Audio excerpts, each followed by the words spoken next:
সেদিন একজন জিজ্ঞেস করছিল তিল দিয়ে কি কি রেসিপি বানানো যায়।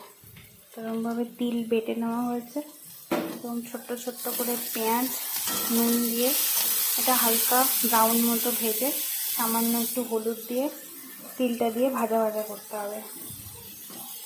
সঙ্গে থাকো, দেখাচ্ছি।